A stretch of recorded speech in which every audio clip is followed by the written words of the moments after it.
வணக்கம்.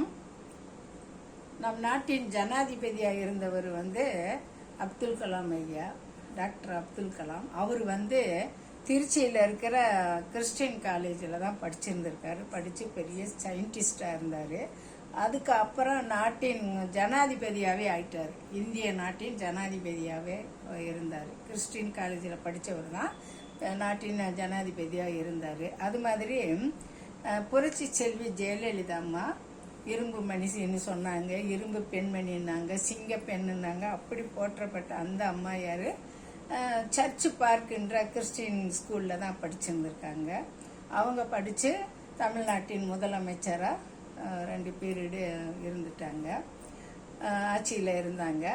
அதுக்கப்புறம் முத்துவேல் கருணாநிதி ஸ்டாலின் ஐயா என்னன்றாரு, லயோலா காலேஜில் படித்தவர், கிறிஸ்டின் காலேஜில் படித்தவர், அவரும் முதலமைச்சராக இருந்துட்டார். அதுக்கு அடுத்து உதயநிதி ஸ்டாலின் லயோலா காலேஜில் தான் படிச்சிருக்காரு. அவரும் துணை மந்திரியாக, துணை முதல்வராகவும் அவரும் இருந்துட்டார். அப்புறம் பார்த்தாங்க, ஜீசஸ் பார்த்துருக்காரு. இந்த கிறிஸ்டின் பள்ளிக்கூடத்துலையும் காலேஜ்லேயும் படித்தவங்க எல்லாம் உயர்ந்த பதவிக்கு போயிருக்காங்கடா. அப்போ நம்மளை போட்டு எல்லாரும் சிறுபான்மையினர்னு சொன்னாங்க. அதாவது இஸ்லாமியர்களையும் அந்த கிறிஸ்தவங்களையும் சிறுபான்மையினர்னுவாங்க. என்ன சிறுபான்மையினர் சொல்கிறாங்களேன்ட்டு ஜீசஸ் பார்த்தாரு, பெருவாரி ஆக்கி விட்டுட்டார். சிறுபான்மையினரை போய் பெருவாரி ஆக்கி விட்டு ஜோசப் விஜய்ன்றவர் ஒருத்தர், அவர் ஆட்டோமேட்டிக்காக கிறிஸ்டின், நம்ம கிறிஸ்டின்லேருந்து ஒருத்தர் முதலமைச்சராக போட்டுமுடான்னு சொல்லி ஜீசஸ் பார்த்து என்ன செஞ்சிட்டாரு, அவரை அமோகமாக பெருவாரியாக ஜெயிக்க வச்சு, அதான் சிறுபான்மையரை பெருவாரியாக ஜெயிக்க வச்சு முதலமைச்சராக போய் உட்கார வச்சுட்டாரு.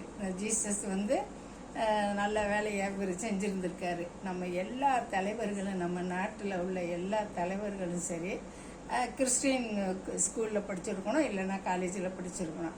அதுலேயும் இப்படி பிரத்யேகமாக முதலமைச்சராக வந்தவங்க இப்படி 4-5 பேர் அந்த லயோலா காலேஜ்லேயும் கிறிஸ்டின் பள்ளிக்கூடத்துகளிலும் படித்து வந்தவங்க தான் இப்படி இருந்திருக்கிறாங்க. இப்போ